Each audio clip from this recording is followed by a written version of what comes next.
Amém. Nós cantamos tanta coisa hoje, né? A graça, a cruz. Nós vivemos uma geração que não gosta de definir as coisas. Todos os cristãos falam que acreditam na cruz, na graça, na morte de Cristo. E quanto menos isso é definido, mais pessoas podem ser incluídas. E nós adoramos isso. Nós amamos que ninguém traça linha nenhuma. Paulo diz assim: vocês esvaziaram a cruz de Cristo, para os Gálatas. Por quê? Eles continuavam falando da cruz, mas o significado já não era mais o mesmo. Então você pode cantar a cruz, falar da cruz, falar que você foi salvo na cruz, mas Paulo diz: o significado da cruz para vocês é outro significado, não é mais. Vocês saíram de um evangelho para um outro evangelho, mas não existe outro evangelho. Mas eles continuavam chamando de evangelho. Mas Paulo diz: saíram para outro, mas não existe outro. Não é? Você está ou você não está. Então nós gostamos de coisas vagas. E Spurgeon dizia que o discernimento não é separar a verdade do erro. Você não precisa ter um bom discernimento para isso, mas separar a verdade do quase verdade. Acho que hoje isso quase não é necessário, porque as pessoas não separam realmente a verdade do erro. Só separar a verdade do erro não é suficiente, mas está longe da nossa geração separar a verdade do erro. Essa semana alguém me perguntou se nós estamos experimentando nos últimos anos um avivamento reformado das doutrinas bíblicas da salvação e as doutrinas da graça, e eu respondi que não, nós não estamos. Então o que nós estamos experimentando? Estamos experimentando um grande ecumenismo. As pessoas pegaram essas doutrinas e misturaram no que elas criam antes, e elas misturaram tudo. Elas não deixaram de crer no que acreditavam, elas simplesmente acrescentaram ao que acreditavam antes mais essas coisas, porque nós vivemos numa geração assim, que é capaz de juntar tudo, não é? Coisas inconsistentes, coisas que anulariam uma a outra, mas ninguém faz muitas perguntas embaraçosas. Então, o que a gente vive é um grande ecumenismo, assim. Ou então você vai ver pessoas que dizem que acreditam nas doutrinas da graça, as doutrinas bíblicas da salvação, mas logo depois elas vão dizer que quem não acredita naquilo também está tudo bem. Você vê, é o típico da nossa cultura. Isso aqui é a verdade, mas isso aqui não é, mas também está tudo bem, porque isso aqui também tem algo que é verdadeiro. Então o que a gente está vivendo é um grande ecumenismo, nada pode ser pior do que isso, queridos. É pior, às vezes é melhor mesmo até a resistência do que esse tipo de relação. Paulo diz assim no versículo 6 de Gálatas: eu me maravilho, eu estou espantado como vocês rapidamente saíram da graça. Por que Paulo podia dizer isso? Que alguém caiu da graça, que alguém saiu da graça, saiu de um evangelho da graça para um outro evangelho? Porque Paulo definiu as linhas, ele traçou as linhas e disse: isso é o evangelho da graça. Se você sair disso, vocês ainda falam da graça, vocês ainda falam da cruz, mas vocês não estão mais. Mas é óbvio que se ele não definisse linha nenhuma, ele nunca ia poder dizer isso. No versículo 8 e 9 ele diz: ainda que um anjo pregasse um outro evangelho, que seja anátema. Agora, você só pode dizer isso se você definiu o que é o evangelho, definiu as linhas. Para você, essas linhas estão tão claras, que mesmo se um anjo passar da linha, você fala: não é o evangelho, é um anjo, mas não é o evangelho. Agora, se você não define, se você deixa tudo vago, se você deixa tudo confuso, tudo nebuloso, você nunca vai saber quando é que a linha foi ultrapassada. Sei lá, não sei nem onde a linha está, eu não sei nem onde ela fica, então eu não sei se isso é ultrapassado ou se isso não é ultrapassado. E é assim que nós vivemos hoje. Muitas pessoas dizem acreditar nas doutrinas da graça, nas doutrinas da reforma, mas na verdade, quando elas começam a falar, você vê que elas simplesmente respiram e expressam o ar cultural que nós vivemos, em que quase tudo é visto como verdade, porque não existe verdade absoluta nenhuma. Então ontem, por exemplo, morreu um pastor famoso. Eu vi as pessoas justificando as coisas mais absurdas por causa disso. Nós sempre lamentamos e nos entristecemos com qualquer pessoa que perca os seus entes queridos, quer a pessoa seja cristã, não cristã, islâmico, budista. Sempre é uma dor terrível e tremenda um ser humano perder pai, avô, filho, irmão, não é? Mas o fato é que as pessoas, você via assim em todo lugar, justificando o universalismo, justificando o fato de alguém poder ser salvo sem nunca ter escutado o Evangelho, sem nunca ter escutado sobre Cristo, coisas absurdas, ou então justificando algo na base assim, pelo menos essa pessoa ficou casada a vida inteira com a mesma esposa, como se isso fosse realmente o que define ser o que é a verdade e o que não é a verdade. Charles Finney também era assim, um homem muito moral, e um pastor. E Armínio e Pelágio, eles não eram pessoas imorais, indecentes, não é? Mas a pessoa nunca fez do reino de Deus uma maneira de ganhar dinheiro. Nem Erasmo. Mas não era sobre isso que Lutero estava falando com ele, nem sobre o que Paulo está falando aqui. Está falando sobre o Evangelho. A pessoa mais moral, mais maravilhosa do mundo, ela pode pregar algo que não é o Evangelho, ou ela pode nem ser cristã. Ela pode ser o Papa. Como é que você pode dizer que o Papa não era o Papa, esse Papa, outro Papa, não é alguém moral, alguém honesto? Mas e daí? Esses não são argumentos, Nossos argumentos são sempre bíblicos. Então, na verdade, as coisas que mais levaram a igreja para longe do Evangelho não foi perpetrado por homens como na nossa geração, que simplesmente está pensando em dinheiro, etc. Não. Pelágio estava pensando na santificação da igreja. Foi assim que, no seu moralismo, ele se tornou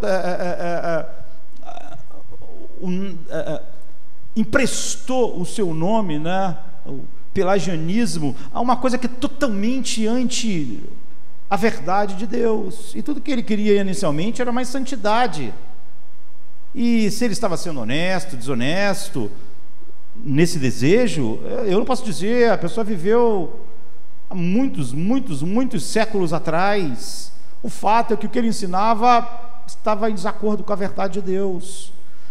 Armínio, ele era um pastor, ele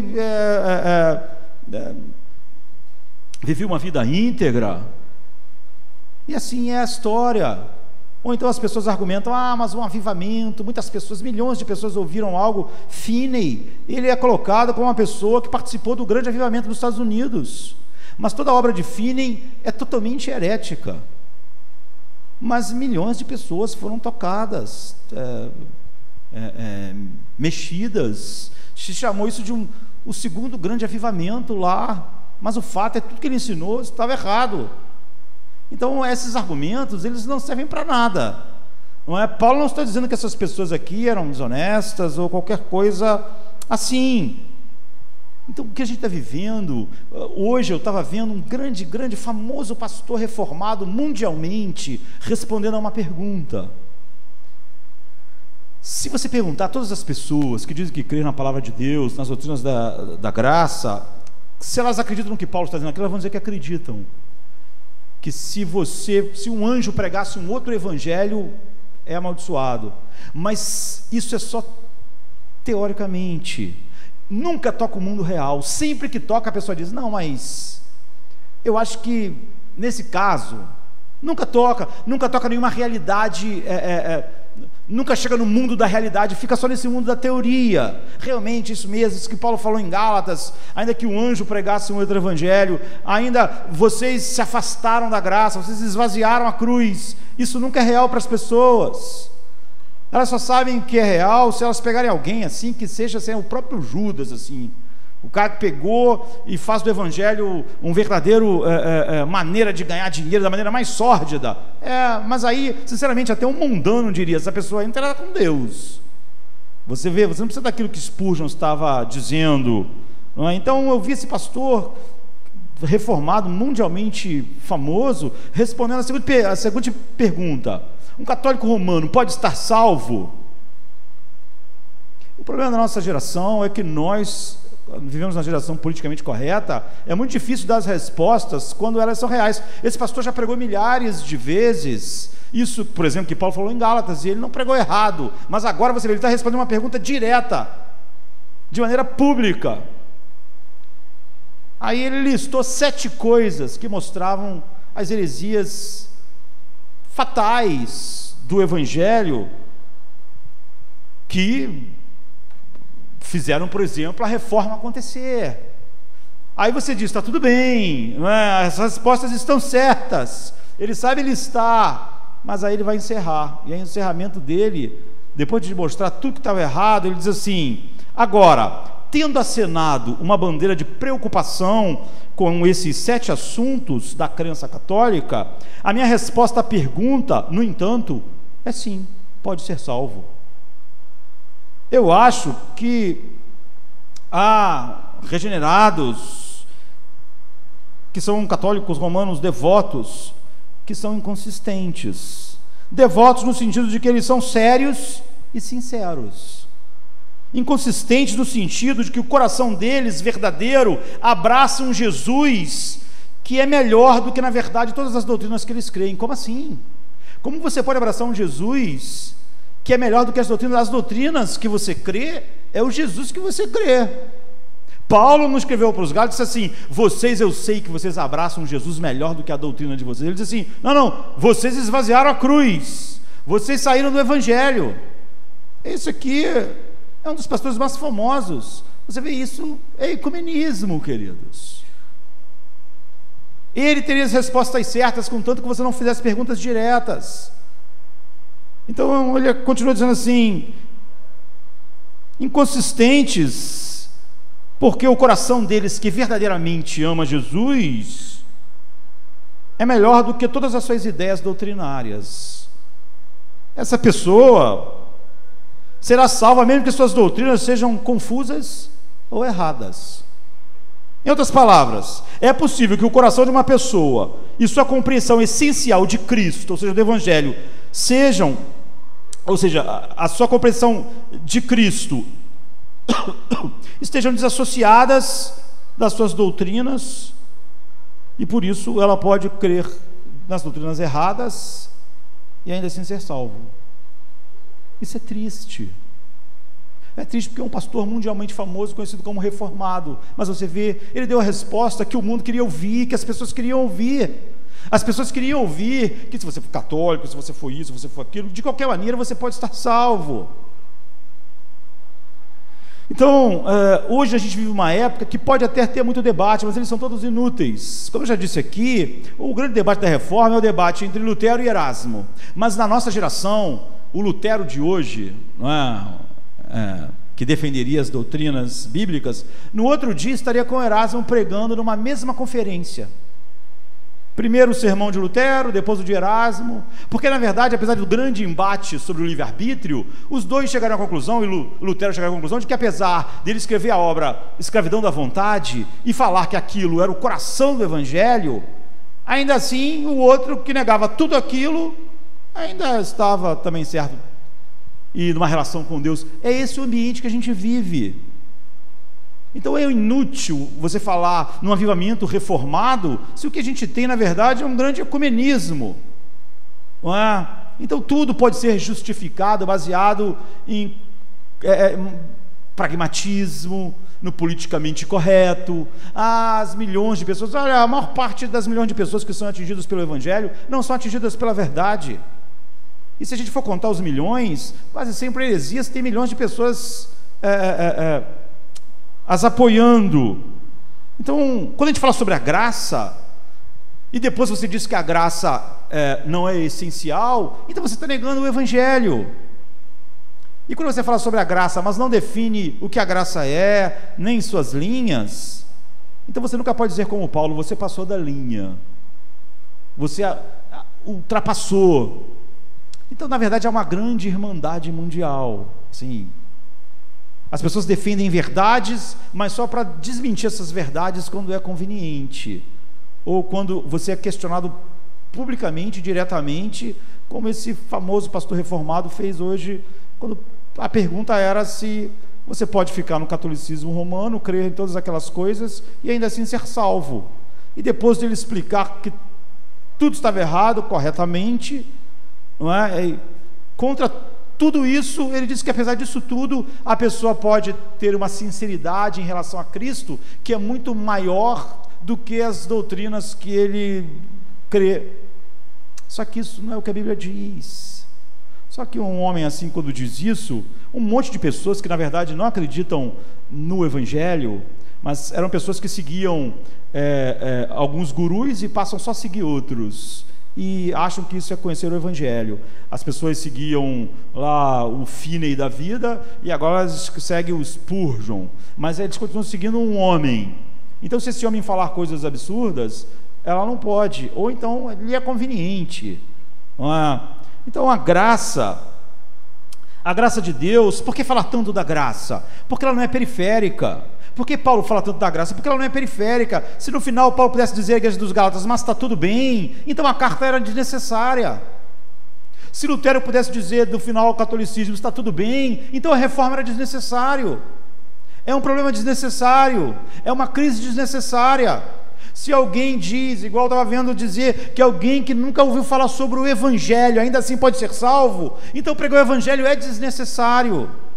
O que a Bíblia diz é o oposto, que quem sem lei pecar, sem lei perecerá, que nenhum homem vive nem segundo a luz da sua própria consciência, que todos pecaram, todos estão debaixo da ira de Deus, não há nenhuma outra forma, a não ser através do Evangelho. O Evangelho não é algo que você intui, é algo que você tem que vir uma revelação de fora, externa, do livro, pregada, e aí uma atuação soberana do Espírito Santo. Então, por que falar tanto em graça? Porque quando você olha para a palavra de Deus, a graça não é uma coisa que está ali do lado, que é um adicional àquilo que você é, àquilo que você crê. Ela é tudo. É por isso que Paulo diz que quando você sai dela, quando você se afasta da graça como ela é definida na palavra de Deus, então você está fora de tudo. Então eu me pergunto, já que a gente vive numa época que as pessoas, mesmo grande erro, como alguém pode apontar 7 erros fatais, e no final dizer que mesmo assim, quem crê naquelas coisas pode estar salvo, se realmente para a nossa geração, importa o que Spurgeon disse, que o discernimento é discernir a verdade da quase verdade. Mas aqui você vê, a pessoa colocou a verdade e colocou o erro, e no final diz que mesmo assim o erro pode estar salvando as pessoas.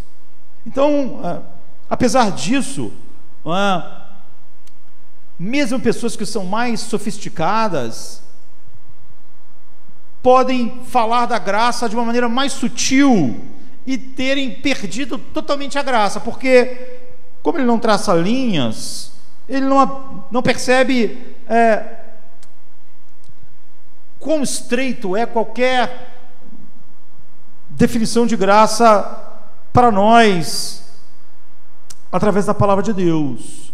Por exemplo, se você perguntar a alguém, as pessoas hoje são todas centradas nos homens, e é por isso que elas têm dificuldades, é por isso que esse pastor teve dificuldade de responder hoje sobre se o católico romano estava salvo ou não. Por quê? Porque você é tão centrado no homem que você tem dificuldade de falar as coisas que mostram evidentemente que o homem não é o centro daquilo que Deus está fazendo na história, que é o próprio Deus. E esse sempre é o problema da graça, porque a graça é totalmente centrada em Deus e não no homem. Então, se você perguntar a alguém, o objetivo é Deus através da graça ou é graça através de Deus? O que é importante para você? Mesmo que você tenha uma série de definições corretas sobre a graça, a questão é: você ama a graça porque ela te dá Deus? Ou você ama a Deus porque Ele te dá a graça? Ou seja, o importante é que Deus pode dar graça aos homens, ou o importante é que a graça dá Deus aos homens? E isso para muitas pessoas pode parecer insignificante, quando na verdade isso é o coração dessa verdade, e é significativo. Deus não é um meio de graça, ou seja, a graça é algo para nos dar Deus, para nos levar a Deus, para fazer nosso coração cativo à beleza de Deus. Não é o oposto. A graça é um meio, Deus não é um meio de graça. Deus não é um meio para o ser humano, a sociedade, a humanidade ter graça. A graça é um meio de homens terem Deus como seu deleite, como seu tesouro, não é? Então Deus, mesmo no meio que fale mais sobre a graça, as doutrinas da graça, muitas das vezes se transformam no meio de graça. Isso é muito mais sutil do que eu estava falando no início, porque no início você vê as pessoas justificam as coisas do tipo: mas essa pessoa foi casada com a mesma esposa, essa pessoa ela nunca fez do evangelho meio de ganhar dinheiro, ou essa pessoa quando na verdade nós esperamos isso até do ímpio. Eu espero que as pessoas que não conheçam Deus ainda assim amem a sua esposa e fiquem com ela, não é? E que sejam honestos em relação ao dinheiro. Isso não é nenhuma evidência, não é, de nada a não ser de um ser humano decente. Então, será que a busca da nossa vida e o desejo dos nossos corações terminam em Deus? Acabam em Deus? Será que quando as pessoas fazem uma pergunta a nós, como foi feito a esse famoso pastor reformado hoje, nosso pensamento qual é a resposta que flui da verdade de Deus? O que Deus diz a respeito disso? O que honra Deus nessa questão? Ou nossa pergunta eu vou parecer uma pessoa intransigente, eu vou parecer uma pessoa intolerante, então eu tenho que dar uma resposta que mostre que eu não sou uma pessoa intolerante. Você vê, a resposta é totalmente centrada em mim mesmo e não em Deus. Agora, se todos os nossos desejos terminam em Deus, então a graça fez o seu trabalho. Se todos os nossos pensamentos, por fim, não são em Deus, nós sempre vamos, mesmo quando falamos sobre a graça, pensar que Deus é um meio de graça para a humanidade, Deus é um meio de graça para o homem. E se nós pensarmos que tudo termina em Deus, que nós vivemos, nos movemos e existimos para que a graça, que é indescritivelmente preciosa, nos leve para a fonte de toda a nossa vida, de toda a beleza, de todo o gozo, que é o próprio Deus, nós vamos começar a achar que Deus é só um meio de graça para nós termos uma vida boa, a nossa sociedade uma vida boa, ou salvarmos as pessoas a qualquer preço, ou transformarmos tudo em evangelho, para que todos nós possamos nos abraçar e pensar no final do dia que não somos pessoas intolerantes. Então eu quero pressionar sobre isso. Se nosso tesouro supremo é a graça de Deus, o nosso tesouro supremo é Deus, e por isso nós amamos a graça e vamos pregar a graça como ela é, as doutrinas da graça, como Deus salva o homem, como Paulo fez, traçando linhas e tendo a coragem de trazer essas linhas para o mundo real. Não adianta nós falarmos que realmente, se um anjo pregar outro evangelho, seja anátema, se a gente não traz isso para o mundo real, porque não vai vir nenhum anjo aqui. Paulo estava usando hipérboles, não é? Exageros. Nós não vamos ver nenhum anjo na esquina ou num púlpito pregando um falso evangelho, nós só vamos ver homens. O que ele queria dizer é que nem se houvesse um anjo fazendo isso, mas não vai haver um anjo aqui na terra pregando um evangelho assim.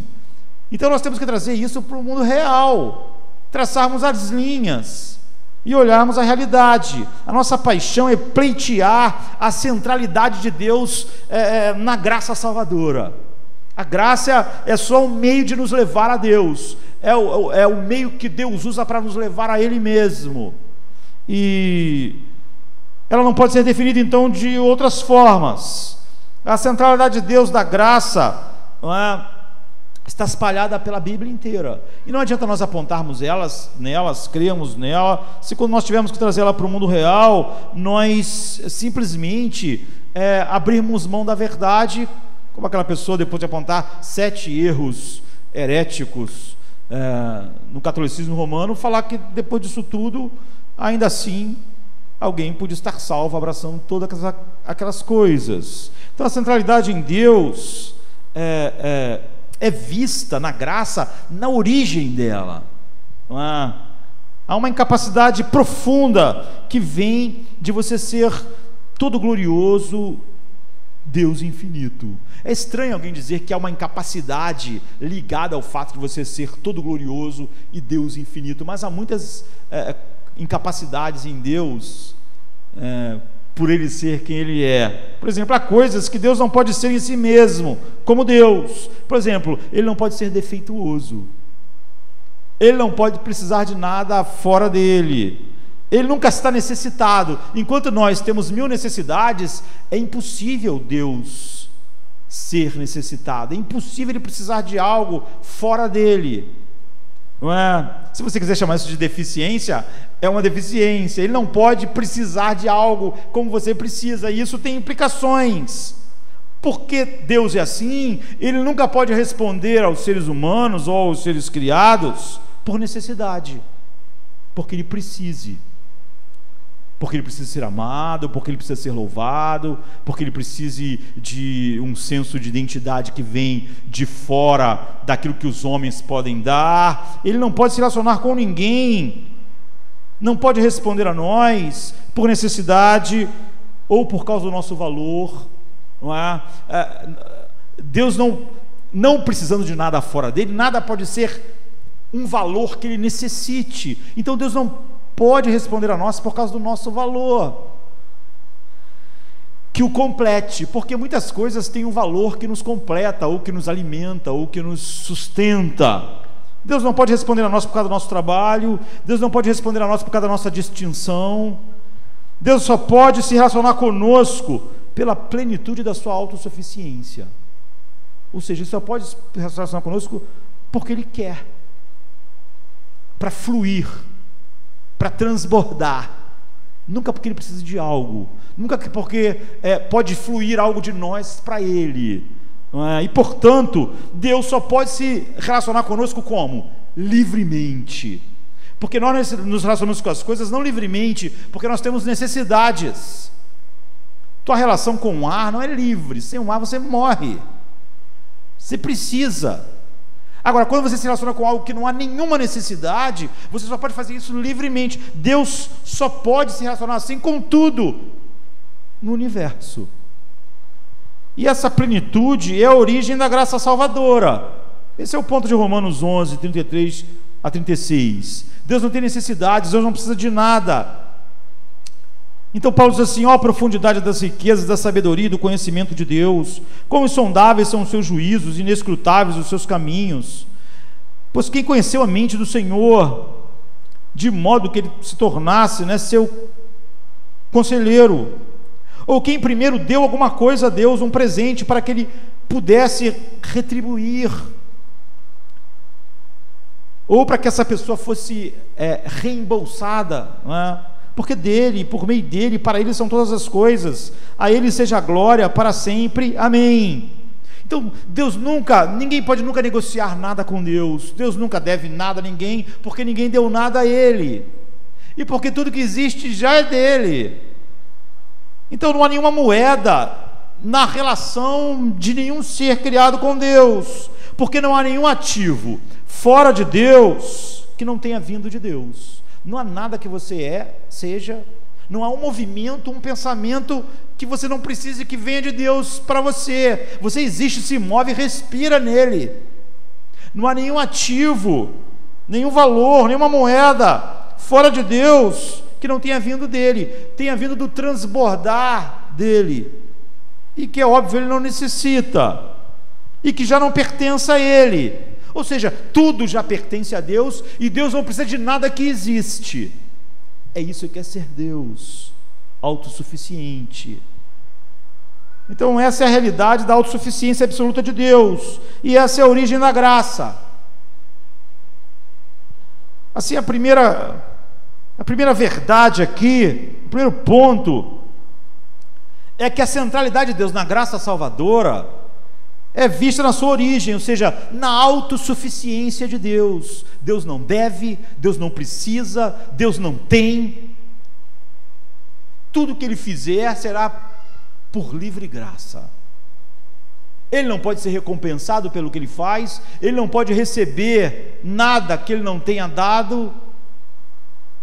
Então, essa autossuficiência infinita começa a traçar as linhas do que é a graça de Deus. Você não pode ter a palavra graça como algo vazio, porque senão todo mundo crê na graça. A segunda coisa é que a centralidade de Deus na graça explode na palavra de Deus naquilo que a graça oferece. Deus não é um meio de graça, a graça é um meio de nos levar a Deus. Quando a gente começa a ver Deus como meio de graça, a gente vê que Deus será útil para os homens, porque os homens vão poder receber coisas de Deus, uma vida melhor, uma sociedade melhor, e qualquer pessoa que adapte qualquer coisa a essa visão, vai começar as pessoas a dizerem que tem alguma coisa de bom ali. Então a centralidade em Deus, na graça salvadora, ela é vista naquilo que a graça oferece, naquilo que a graça dá, oferece e dá soberanamente. Ou seja, o que a graça oferece? A que a graça nos leva? Ela não nos leva a nada, ela nos leva a Deus. Você vê, Ele é o centro da graça, porque Ele é autossuficiente, e Ele só flui, e não pode receber nada, portanto Ele só pode se relacionar livremente com todas as coisas.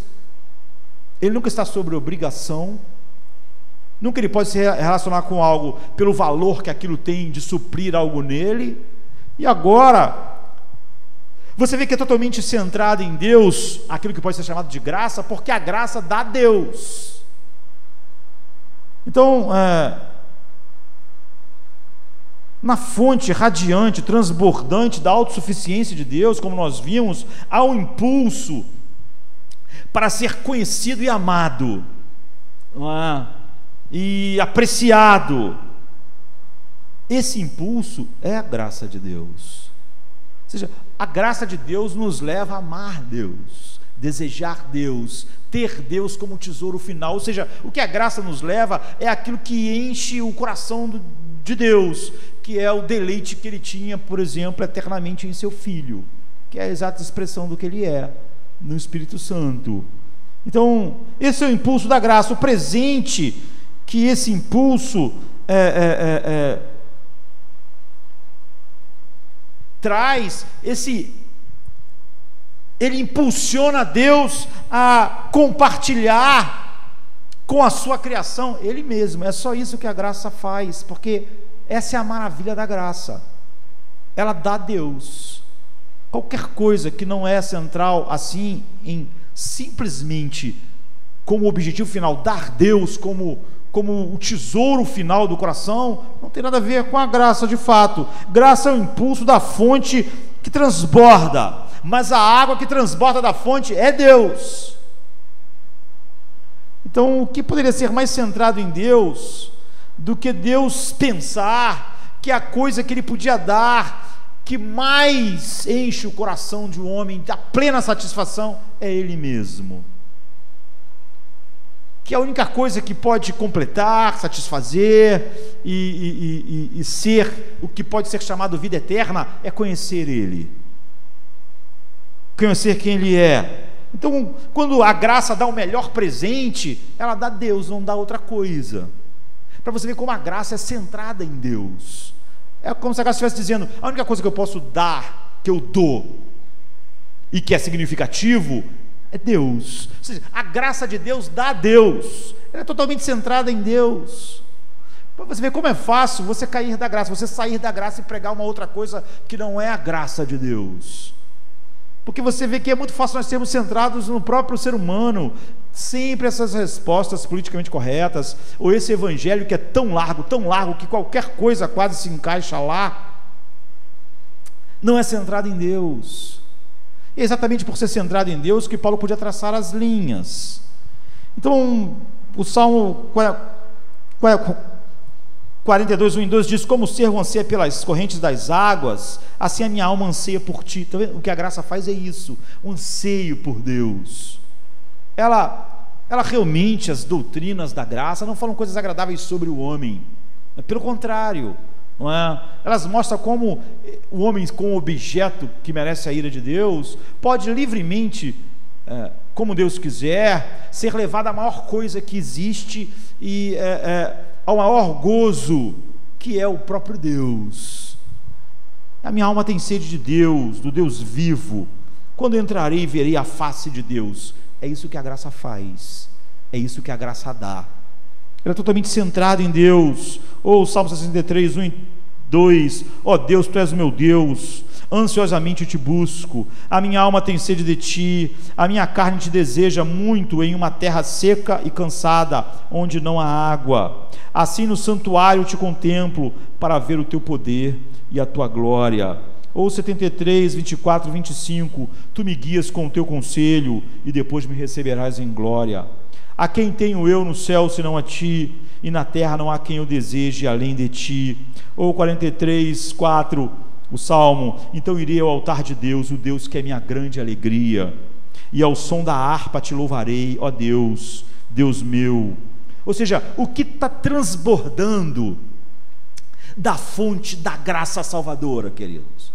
Deus transborda Deus. A verdadeira graça enche o homem de desejos por Deus, de amor a Deus, de tal maneira que em tudo Deus é o centro. Quando Paulo vai traçar as linhas, ele não está pensando no homem, porque senão ele pensaria assim: se eu traçar a linha desse jeito, eu vou deixar a igreja de Gálatas fora, eu quero deixar os meus queridos em Gálatas dentro.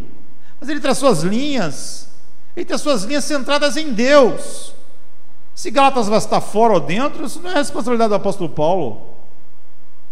Aquelas são as linhas, porque Deus é Deus, e porque a graça é totalmente centrada nele.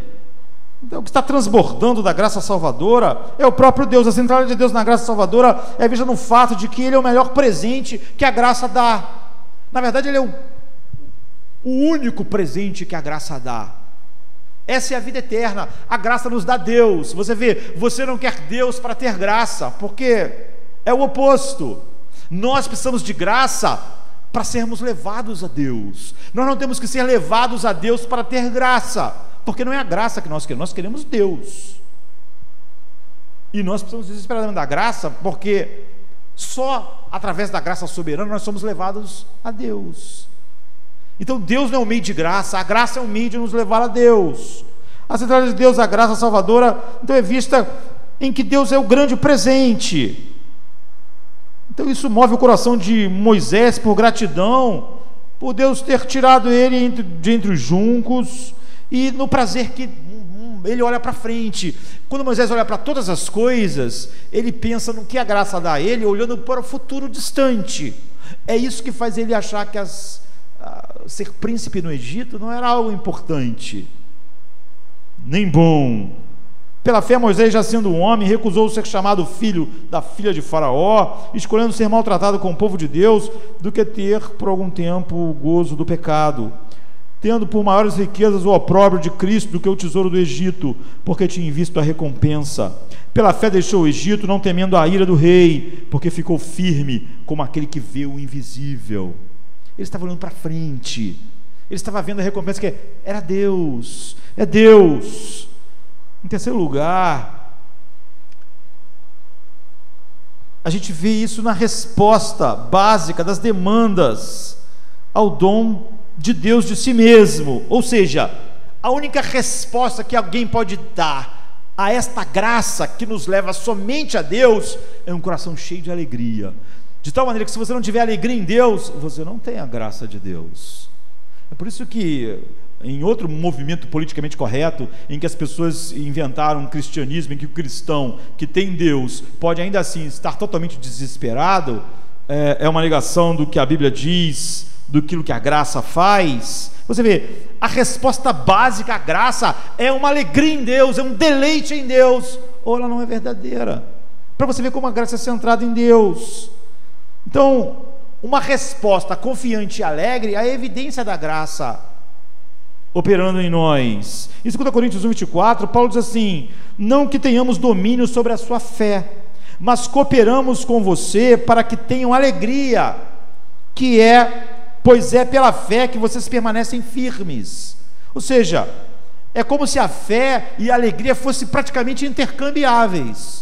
Paulo não consegue ver fé sem alegria. Ou Pedro, que diz: vocês, embora não tendo visto Cristo, se alegram nele com uma alegria indizível e cheia de glória. Você vê que eles não separavam nunca fé e alegria.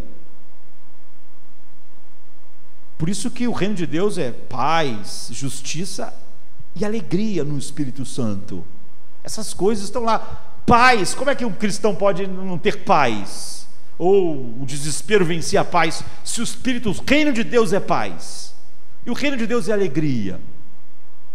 Você não pode dizer que o reino de Deus é só justiça, não é? Então você vê que ele coloca como coisas intercambiáveis. Em Filipenses, Paulo diz assim, em Filipenses 1:25: convencido disso, sei que vou permanecer e continuar com todos vocês para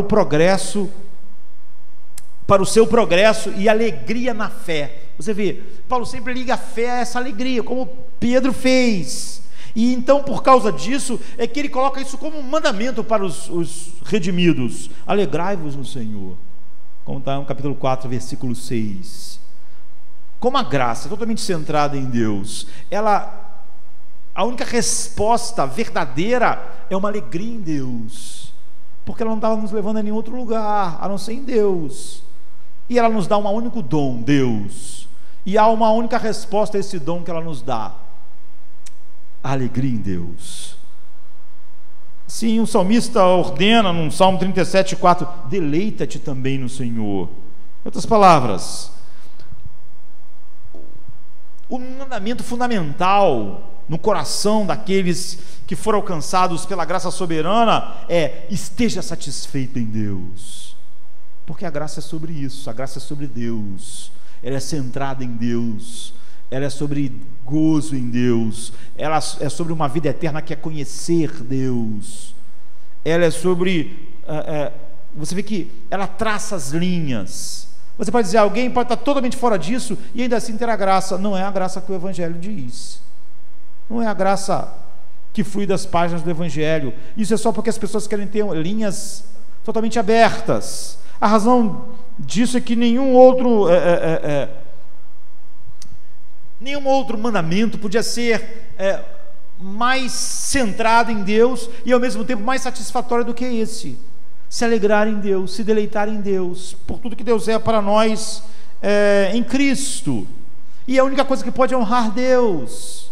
Certa vez eu vi alguém organizar um grande evento, e é um evento onde várias pessoas famosas falaram, mas a pessoa que organizou tudo não era famoso, era alguém que estava por trás de tudo, mas foi quem organizou e possibilitou todo aquele evento. No final, eles chamaram aquela pessoa, ele e a sua esposa, e fizeram um agradecimento por todo o esforço deles durante um ano, de muita dedicação, todo aquele evento ser possível. Aquela pessoa foi lá na frente e disse assim: foi um prazer fazer isso, foi um prazer. Isso é uma resposta maravilhosa, porque imagina se ele fosse lá na frente e falasse assim: não, eu fiz tudo isso porque me pagaram um salário para fazer, não é? Aí você pensa, puxa vida, não é? Isso seria um anticlímax, não é? Não, eu fiz isso tudo porque era o meu dever como uma pessoa íntegra fazer tudo direitinho, porque me deram essas incumbências, me deram um salário, eu fiz tudo certo, eu tinha a obrigação de fazer tudo certo. Ninguém se sentiria assim, mas a resposta dele, você vê, honra a pessoa que tinha colocado ele na responsabilidade daquilo tudo. Foi um prazer fazer isso, foi um deleite. Essa é a verdade. Qualquer obediência nossa a Deus, se for porque é um dever, não honra a Deus, apesar de ser um dever, não só nosso, mas tudo que foi criado, honrar Deus. Mas é por isso que esse é o comando essencial. É só quando nós nos alegramos em Deus, só quando Deus é o nosso prazer, que tudo que a gente faz o honra de fato, não é? Então, se é nosso dever, a graça gera um outro impulso em nós. Ela nos põe realmente, ela é um poder, não é, muito maior do que o poder do pecado que opera no homem. Mas o que ela impulsiona no homem é um deleite tão grande em Deus que transborda naquilo que Ele faz. Mas é óbvio que tudo aquilo é a graça fazendo, e Ele mesmo atribui e sabe que é a graça fazendo. Então, a resposta do prazer é a única coisa que dá honra a Deus, e só a graça pode levar ao prazer final e atribuir tudo a Deus, a realmente não falar de maneira vazia, de que todas as coisas foram feitas por Ele, por meio dEle, para Ele, e que ninguém pode dar nada a Ele, porque isso passa a ser a verdade do coração. E por que isso é verdade? Porque a pessoa vê que tudo vem de Deus, e nada pode ser dado a Ele, Ele não tem nenhuma necessidade, e que a relação dele comigo é totalmente livre, e é totalmente um transbordar, quando eu merecia só condenação. E quando a gente fala isso, essa é a realidade para a gente, para todos os homens. Portanto, Deus não está na obrigação de salvar homem nenhum. Então, a resposta a isso é uma alegria indizível e cheia de glória.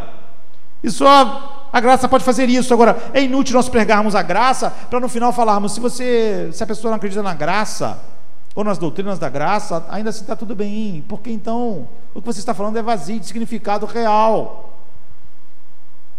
Então o Salmo 40, verso 8 diz: eis aqui vem no rolo do livro, está escrito de mim, tenho prazer em fazer a tua vontade.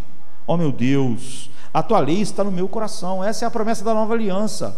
Ou seja, eu tenho prazer, eu não tenho dever, é a minha obrigação, porque senão honraria Deus. Ou então no Salmo, em outra versão diz: deleito-me em fazer a tua vontade, ó Deus meu, sim, a tua lei está dentro do meu coração, é por isso que eu me deleito. Se a lei tivesse só fora, não é? Se a verdade está fora, então eu não tenho deleite. Mas como a promessa era que isso ia ser escrito em nossos corações, quando eu olho para aquilo que está fora, há dentro de mim uma correspondência que é geradora de deleite. Então, uma das descobertas mais impressionantes que você tem na palavra de Deus é que quando você descobre que Deus é o centro de tudo, que o seu plano eterno manifesta para nós, essa centralidade na glória de Deus não é algo senão que nos dá um deleite completo. Isso não compete com a nossa alegria, deleite, pelo contrário, isso é a realização do nosso deleite e da nossa alegria. Então, deleita-te no Senhor é o que nós queremos, e ainda é aquilo que nós devíamos. Então, há um fechamento de alegria final na nossa vida, que só a graça pode produzir, quando a gente vê Deus na sua não necessidade de nada, só transbordando livremente, e nós, merecendo nada a não ser a ira de Deus, nos enchendo de tudo aquilo que pode nos satisfazer. Deus, que é a única coisa que a graça dá. Então o zelo de Deus em ser glorificado preenche todas as necessidades do meu coração, de tal maneira que a vida eterna é conhecer Ele, é se deleitar nele. A centralidade de Deus, então, na graça é a resposta básica ao dom que Deus dá. O dom que Deus dá é o dom de si mesmo. É a isso que a graça nos leva. E de tal maneira a graça é totalmente centrada em Deus e não nos homens, que a definição de pecado é totalmente centrada em Deus. A definição de pecado nunca é feita naquilo que um homem faz a outro homem, não é? É totalmente centrado em quem Deus é. Então, por exemplo, Jeremias 2, 1, 13 diz: o que espanta o céu? Qual é o horror do pecado? A Bíblia diz: espantai-vos disso, ó céus, e horrorizai-vos, ficai desolados, diz o Senhor, porque o meu povo fez duas maldades. A mim me deixaram um manancial de águas, e cavaram cisternas rotas, cisternas que não podem reter as águas. Então, qual é a essência do mal que choca os céus? Não é o que um ser humano faz a outro ser humano, queridos. Não é essa sociedade horrível que nós vivemos. O que choca o céu, o que é a essência da maldade, não é? A definição do que é o pecado é deixar Deus como fonte de toda satisfação e tentar encontrar na criação algo que substitua Deus. Ou seja, é criar uma cisterna rota quando você tinha um manancial eterno. Então, com todos os nossos brinquedos e relacionamentos, casamento, trabalho, lazer, recreação, projetos, ou mesmo religioso, né, como ministério, tentando nessas coisas encontrar a vida, a satisfação e o deleite da nossa alma, de tal maneira que quando uma dessas coisas se vão, o nosso deleite, alegria e satisfação vai evidenciando que essas coisas eram nossas cisternas, que se foram, porque elas eram rotas, elas não podem reter as águas. O pouco de satisfação que eu tirava disso estava vazando, eu deixei o único manancial de águas, e eu peguei essas coisas, esses brinquedos, esses relacionamentos, esse trabalho, esse lazer, essa recreação, e é óbvio que depois eu fico sem nada. Essa é a definição bíblica de pecado. É isso que diz que o céu deve se horrorizar por um ser humano não ter Deus como sua fonte toda satisfatória. Essa é a definição. A definição de pecado não é centrada nos homens. Você vê como a graça é centrada em Deus, que a definição de pecado, da qual a graça vem nos salvar, é a definição de ter qualquer coisa que não é Deus como uma fonte em nossa vida. É disso que a graça salvadora nos salva. A graça salvadora nos salva de desejar ou ter qualquer coisa como fonte de deleite que não é Deus. Isso horroriza o céu, isso espanta o céu, é o que o texto diz. Então você vê que a definição do pecado destaca a centralidade de Deus na graça. Se não é isso, o que as pessoas chamam de graça, não é graça. Então, se você não define o que as palavras querem dizer, todo mundo pode acreditar em tudo. Paulo nunca poderia dizer: olha, vocês esvaziaram a cruz, mas eu não esvaziei nada. Ele só pode dizer isso porque ele definiu qual era a doutrina da cruz. Se alguém se afasta dessa doutrina, ele esvaziou a cruz. Agora, se a doutrina da cruz fosse crer que Jesus morreu na cruz, então ninguém esvaziou a cruz, porque todo mundo continuava crendo nisso. Quando Deus decide soberanamente, graciosamente superar, porque Ele não é obrigado a fazer isso, a escravidão do pecado suicida em nossos corações, que é preferir alguma coisa a não ser Ele. Agora, Deus não é obrigado, é óbvio, porque Deus só opera livremente por sua graça. E imagine o que o homem que prefere qualquer coisa menos Deus podia merecer de Deus. Agora, quando Deus livremente, soberanamente decide nos livrar desse impulso suicida de preferir e encontrar satisfação como fonte de satisfação qualquer coisa que não é Deus, ou seja, nos livrar das nossas cisternas rotas, superar essa escravidão suicida, e a forma como Ele faz isso é óbvio que mostra a centralidade dele na graça, porque a graça nos livra exatamente de ter qualquer coisa como uma fonte de satisfação que não seja Deus. Então, as imagens bíblicas do nosso resgate coloca Deus no centro, sempre no centro, e qualquer coisa que diga ser a graça, mas que coloca o ser humano no centro, de tal maneira que nos faz ecumênicos, em vez de sermos pessoas que dizem que uma coisa é a verdade e qualquer afastamento daquela verdade é estar fora da verdade. É óbvio que não pode ser a graça. Eu não posso falar sobre esta graça dessa forma e depois apontar erros fatais naquilo que o catolicismo romano se tornou, e depois dizer no final que mesmo assim aquela pessoa e o homem que crê em todas aquelas coisas pode estar salvo. É óbvio que isso não está centrado em Deus. Eu estou dizendo, essa pessoa acredita em tudo que não bota Deus no centro e que rejeita Deus como a fonte de tudo, e ainda no final está tudo bem. É óbvio que eu já deixei Deus fora do centro do que a graça faz, porque eu estou dizendo que aquela pessoa foi alcançada por uma graça que não tem nada a ver com Deus, e nem com a centralidade de Deus, e nem com a ação livre dele. A centralidade de Deus na graça salvadora é visto em como Ele nos ergue da morte espiritual, e como isso é definido. Efésios 2,5 diz: nós que estávamos mortos em nossos delitos, Deus nos deu vida juntamente com Cristo, pela graça sois salvos. Então a graça nos salvou, como quem ressuscitando alguém dos mortos. que espiritualmente não podia fazer nada por si mesmo. Você pode dizer, olha, alguém que diz que alguém pode fazer algo por si mesmo ainda está pregando a graça, mas não está. É por isso que Lutero teve aquele grande debate com o Erasmo.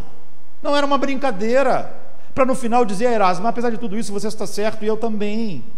Isso que você está falando é o Evangelho, o que eu estou falando também é o Evangelho. Por que, Erasmo? Porque você é um cara honesto, porque você é um cara bom, porque você é um cara que é, na verdade, um sacerdote da igreja.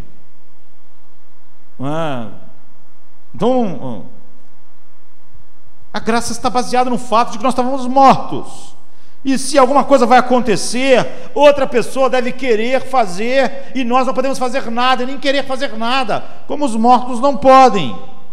Então, estando nós mortos, Ele nos deu vida. A graça vai sempre afirmar que Deus sozinho nos deu vida. Se ela afirmar que Deus não fez isso sozinho, não é a graça. Da graça tem descaído. Essa é a verdade, queridos. Nós não podemos, depois de pregar sobre Efésios, dizer, aquela pessoa ali diz que ela tem que fazer alguma coisa junto com a graça, mas mesmo assim aquilo ainda é a graça. Isso é brincar com as palavras, é não definir nada, é não traçar linhas, para você nunca estar mal no mundo que você vive.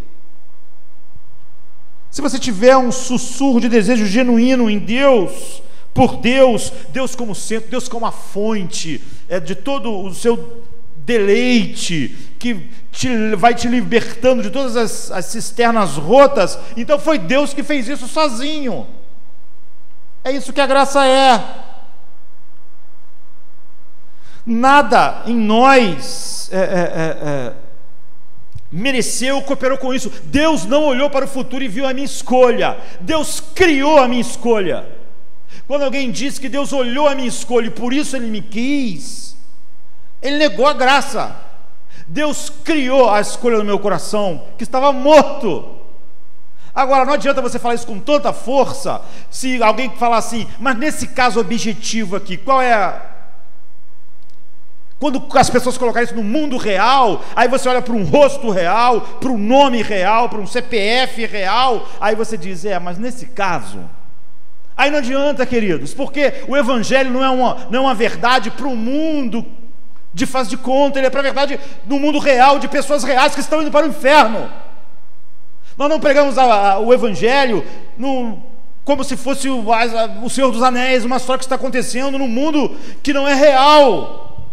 Quando nós falamos sobre a graça, sobre estar fora da graça, nós estamos falando sobre pessoas reais que estão se perdendo realmente, e sem a graça de Deus elas estão mortas realmente, e são pessoas realmente que estão estudando conosco, às vezes conosco no mesmo lugar, às vezes são homens totalmente profanos, às vezes são pastores, mas o fato é que são homens reais. Quando Paulo traça lá e diz para a igreja dos Gálatas, olha, vocês se afastaram, eu me maravilho, eram pessoas reais, pessoas como nós, pessoas que conviveram com ele, pessoas que ele conhecia, mas ele não, quando tocou o mundo real, ele não mudou a verdade, porque é a verdade. Então, se você diz que Deus, a graça diz que Deus me ressuscitou quando eu estava morto, se você diz depois que a minha escolha, em vez de ter sido criada por Deus, ela existia no meu coração morto, então isso não é mais a graça. Agora, o que a gente vê hoje é pessoas pregarem isso que Paulo está dizendo certinho, só para depois dizer que quem prega o oposto também está certo. E isso é brincar com a verdade, queridos. Não é seriedade, é como eu estava dizendo aos irmãos, lendo hoje tristemente, alguém mundialmente famoso dizia simplesmente, depois de apontar de todos os erros do catolicismo romano, depois de dizer que as pessoas podem ser salvas assim mesmo.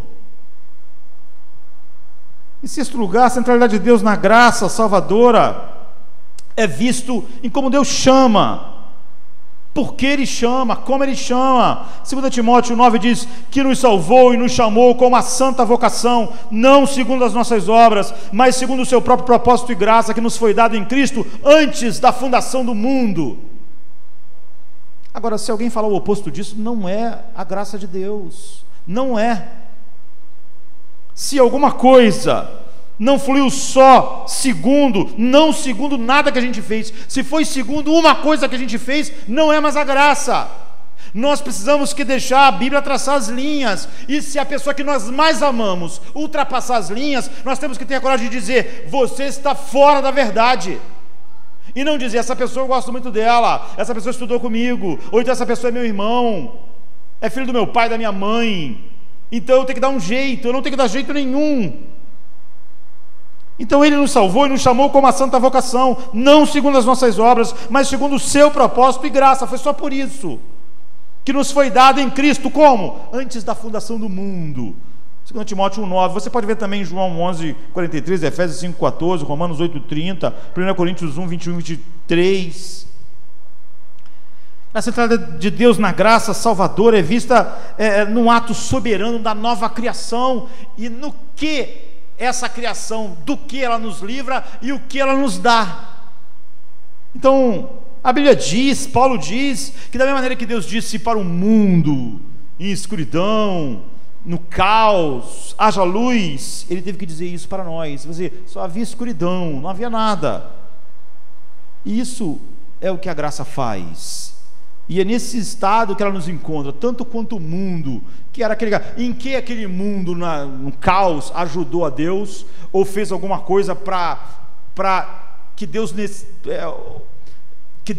devesse fazer aquilo, ou que Deus tivesse que fazer aquilo, ou que valor o caos tinha para obrigar Deus a fazer algo. Paulo diz: porque Deus, que diz que das trevas resplandecesse a luz, foi Ele quem resplandeceu em nosso coração para a iluminação do conhecimento da glória de Deus na face de Cristo. Você vê qual era o caos, a escuridão? É que a gente não via a beleza de Deus na face de Cristo. A gente não podia desejar isso. É óbvio que nossos corações não desejavam Deus, não amavam Deus, mas a graça nos liberta para algo que nós não desejávamos, nós não queríamos, e nem algo que nós achávamos, que Deus é totalmente belo, satisfatório, e é a fonte da qual todo prazer final da minha alma flui, e que eu trocava por todo tipo de cisternas rotas no mundo. Então, soberanamente, como foi na criação, Deus disse: haja luz. Eu não tive nada a ver com isso, não é verdade? E no entanto Ele cria um coração que é totalmente centrado nele. Se a graça for outra coisa que não for isso, não é a graça. Essas são as linhas. Nós, ou o nosso novo nascimento, nós não escolhemos ser gerado mais do que escolhemos ser ressuscitado dentre os mortos, ou criados, como aqui no haja luz. João 1,13 diz: os quais não nasceram do sangue, nem da vontade da carne, nem da vontade do homem, mas de Deus. Se alguém diz algo oposto a isso, não é o evangelho, não é a graça. Não importa que essa pessoa, não importa se a pessoa foi casada assim, ou se ela é honesta daquela forma, ou se ela fala algo que empolga multidões, não importa. Ou se é o pessoal da igreja dos Gálatas, ou de qualquer igreja, ou de Jardim da Luz. A centralidade de Deus na graça salvadora pode ser visto na cruz de Cristo. Ele fez algo para demonstrar a sua justiça, não é? Como está em Romanos 13, 24 e 25, em que só Ele é justo e justificador. Ninguém vai ser justo diante dele por ter feito algo. Porque todos pecaram, estão destituídos da glória de Deus, sendo justificados gratuitamente pela sua graça. Essa que foi definida nos termos que nós vimos até agora, pela redenção que há em Cristo Jesus, ao qual Deus propôs para a propiciação pela fé no seu sangue, para demonstrar a sua justiça pela remissão dos pecados dantes cometidos, sob a paciência de Deus, para demonstrar a demonstração da sua justiça neste tempo presente, para que Ele seja justo e justificador daquele que tem fé em Jesus Cristo. Onde está a jactância? Ou seja, onde o homem pode pegar algum motivo para se gloriar em si mesmo? Paulo diz: ela é totalmente excluída, não ficou nada para o ser humano. Isso é a graça. Qualquer coisa que fuja disso não é a graça. Você não pode pregar isso e achar Romanos maravilhoso para logo depois dizer a alguém que está falando algo diferente disso, ou acrescentando algo a isso, dizer aquilo também é o evangelho, ou dizer, igual a pessoa depois de apontar 7 erros fatais do catolicismo romano, ainda assim essas pessoas podem ser salvas. Tudo que Deus tem feito para nos resgatar do nosso caso de amor suicida, contudo, que não é o próprio Deus, é a graça de Deus. Ele fez. Agora, se nós tínhamos um caso de amor suicida com tudo que não é Deus, como é que nós podíamos participar da libertação da escravidão do nosso coração a amar tudo que não era Deus? Não podíamos, é óbvio que a gente não queria ser liberto daquilo que a gente amava. Tinha que ser um ato soberano de Deus. Eu quero encerrar, não por não ter tantas coisas a mais que vão definindo as linhas do que a graça, e como nós vivemos, na verdade, uma época oposta daquilo que a pessoa estava me perguntando. A gente vive um avivamento das doutrinas da graça? Lógico que não. A gente vê as linhas cada vez mais largas e não cada vez mais definidas. As pessoas dizem que acreditam na graça, mas as definições não são bíblicas, elas vão se alargando. Na verdade, a gente vai cada vez mais sendo ecumênico, em vez de bíblico. Então, nós queremos fechar nos concentrando naquilo que é o primeiro ato da graça, é a coisa mais primitiva na graça, que é a centralidade de Deus na eleição. Se Deus exalta os seus direitos soberanos para levantar alguns pecadores da morte espiritual, é porque essa é a definição básica da graça. Se você acha que não é assim, é óbvio que você não tem a graça como a Bíblia define. Deus pode chamar, criar, ressuscitar homens que estavam mortos, regenerar, expiar os seus pecados. Então ele deve fazer escolhas de acordo com o seu propósito eterno. Ele não pode fazer escolhas baseadas naquelas pessoas que fazem, porque todos tinham pecado e todos estavam destituídos da sua glória, merecendo sua ira. Então Paulo diz assim em Efésios 1,4: como também ele nos elegeu em Cristo antes da fundação do mundo, para que fôssemos santos e irrepreensíveis diante dele em amor. O Romanos 9:11 deixa claro que as escolhas são feitas sem referência a nós fazermos nenhuma coisa boa ou má. Não pode ter nada bom ou má que nós fizemos que possa ser a base da escolha de Deus. Assim, a graça salvadora da eleição não é baseada em qualquer coisa que você fez ou era. Então Paulo diz assim: porque não tendo eles ainda nascido, nem tendo feito bem ou mal, para que o propósito de Deus, segundo a eleição, ficasse firme, não por causa das obras, mas por causa daquele que chama. Então Deus baseou a sua escolha em quê? Ele deixa claro na Bíblia que toda a sua escolha é baseada não em nada naqueles que são chamados, mas só naquele que chama. Isso é a graça. Se você sair disso, não é a graça. Mas muitas pessoas dizem crer nisso hoje. Não há um avivamento das doutrinas da graça, porque essas mesmas pessoas vão dizer daqui a pouco que quem discorda totalmente do que a Bíblia está dizendo sobre a graça, ainda assim está debaixo da graça. Então, na verdade, você vê que é só uma coisa ecumênica. Em que Deus baseou a sua escolha? Ele foi guiado tão somente por Ele mesmo, pelo que elege, para que tudo ficasse baseado naquele que escolhe, a Bíblia diz, e não em nada naqueles que foram chamados.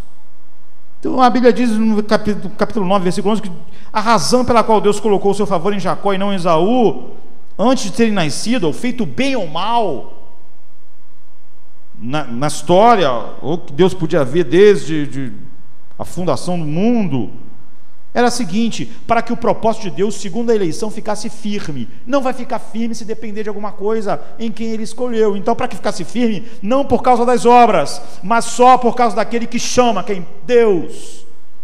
Qual é o propósito? O objetivo é... Isso mostra a centralidade final de Deus, como Deus é zeloso em preservar o que a graça é dentro dessa eleição incondicional.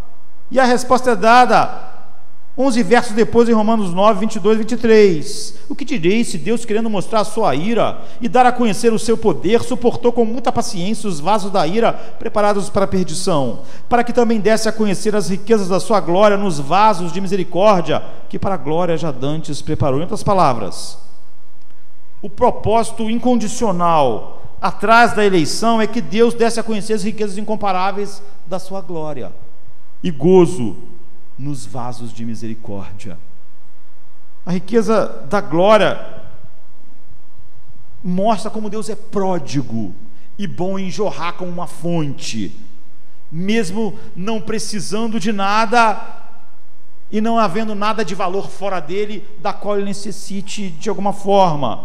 Então a riqueza da glória de Deus significa que ele é pródigo sobre os vasos de misericórdia pelos séculos dos séculos, não somente no tempo, e não somente na eternidade passada, ao escolher, mas por toda a eternidade. E esses são o modo de Deus mostrar as suas próprias perfeições, incluindo a sua ira e o seu poder, porque ele está mostrando nos vasos de misericórdia, a misericórdia onde ele devia demonstrar justiça e ira, e ele está mostrando isso, não a todos. Então a glória da misericórdia de Deus vai brilhar contra o pano de fundo do julgamento de Deus, da sua justiça. A intensidade da nossa alegria será maior porque as perfeições de Deus na história da redenção mostram a plenitude de graça que fluiu dele ao salvar homens que mereciam a ira. Você vê, se isso fosse centrado nos homens, tudo isso não teria nenhum sentido. E é por isso que algumas pessoas, quando fogem dessa verdade, começam a flertar mesmo com o universalismo. Mas isso não tem nada a ver com a graça, parece uma certa bondade, mas na verdade você vê, é o oposto da verdadeira bondade que flui de um coração capturado pela beleza da graça de Deus, manifestada na sua palavra. Então, por causa da graça centrada em Deus, as duas paixões aqui, elas não se colidem. Deus é totalmente glorificado, e a paixão do coração daqueles que são redimidos pela graça é glorificar a Deus. Então você vê que não há nenhum conflito. Jesus diz assim: ó Pai, eu oro para que eles estejam sempre comigo, para que vejam a minha glória, não é para que vejam a glória deles, a importância deles, como eles eram tão importantes. Não, para que eles vejam a minha glória, é a glória que se manifestou abundantemente na graça infinita, dele ter recebido do Pai a incumbência de dar a sua vida por aqueles que o Pai deu a ele. Nessa mesma oração ele vai dizer: eu não oro pelo mundo, mas oro por aqueles que tu me destes, porque eram teus e tu me destes. Por eles eu santifico a mim mesmo, eu separo a mim mesmo, eu me separo para tudo aquilo que tua sabedoria infinita planejou para manifestar a glória da graça. No final Deus será perfeitamente glorificado, e nós vamos ficar totalmente satisfeitos para sempre nessa fonte que jorra eternamente. Então por que falar tanto da graça? Porque hoje a graça passou a ser uma palavra vazia, e muitas pessoas que falam acreditar nas doutrinas da graça, elas falam isso só como uma coisa hipotética. Sempre que toca o mundo real, elas abrem mão daquilo para abraçar aquilo que a nossa cultura mais gosta, com medo de ser visto como, sei lá, intolerantes, ou como alguém que é sem amor. Elas demonstram não ter nenhum amor pela verdade de Deus e por Deus, e na verdade o único amor que nós podemos ter para com este mundo, que é pregar a verdade para ele, como a verdade é a coisa mais preciosa para nós, porque ela nos mostra a centralidade de Deus em tudo. Então é possível falar da graça num sentido oposto ao que a graça leva. A graça sempre leva a centralidade em Deus, por isso todas essas coisas são fundamentais. Encerrando aqui onde eu encerrei, na eleição incondicional de Deus. Depois de você falar de todas essas coisas, se você falar que se alguém não tiver nada disso, ainda tem a graça, então você não traçou linha nenhuma. Graça para você é uma palavra sem significado. É por isso que você pode esticar, igual eu vi hoje esse pastor esticando, até dizer, olha, mesmo se a pessoa acreditar em todas essas heresias do catolicismo romano, ainda está tudo bem.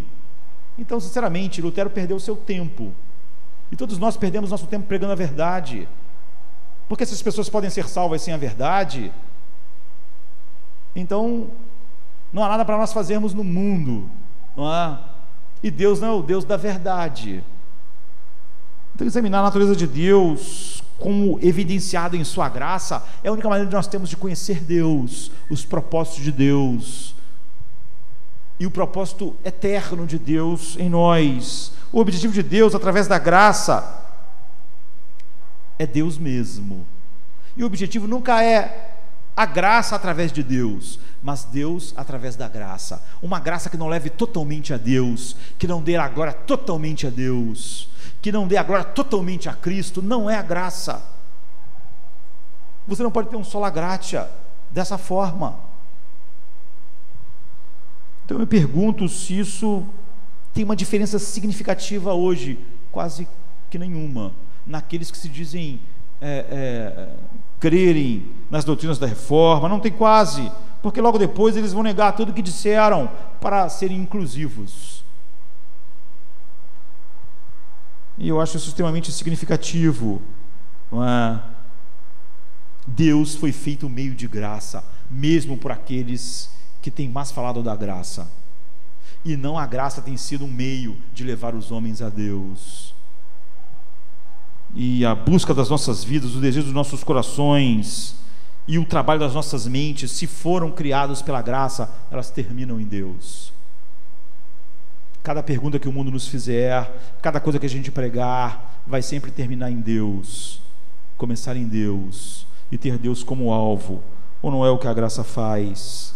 Porque nele nós vivemos, nos movemos, existimos, e a graça é preciosa porque ela nos dá Deus, porque ela dá toda a glória a Deus, porque ela mostra aquilo que os homens em si mesmo merecem. E como Deus nos ressuscitou em Cristo, nos criou de novo em Cristo, e Ele fez isso baseado em nada a não ser naquele que elege, naquele que salva, naquele que justifica, naquele que expia os nossos pecados.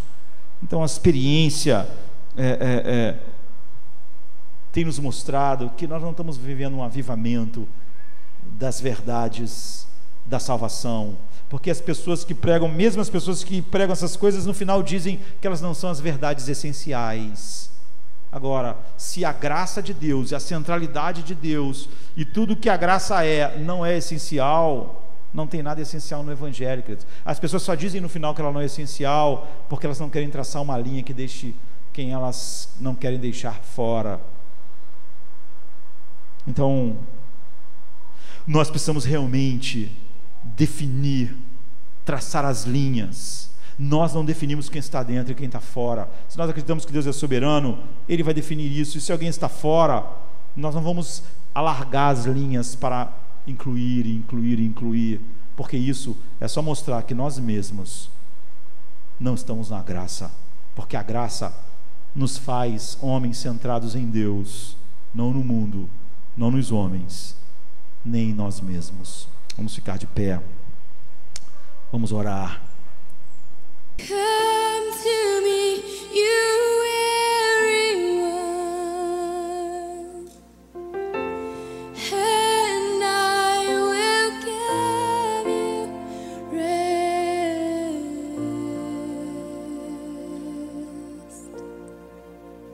I will give you rest.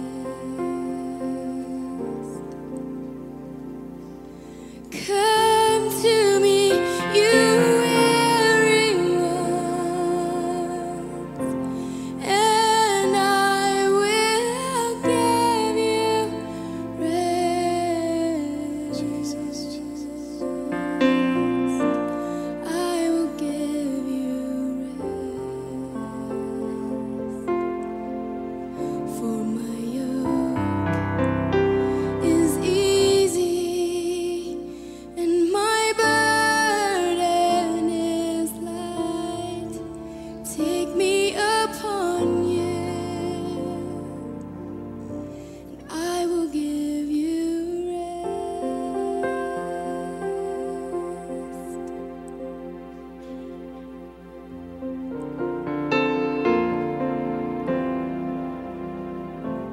come to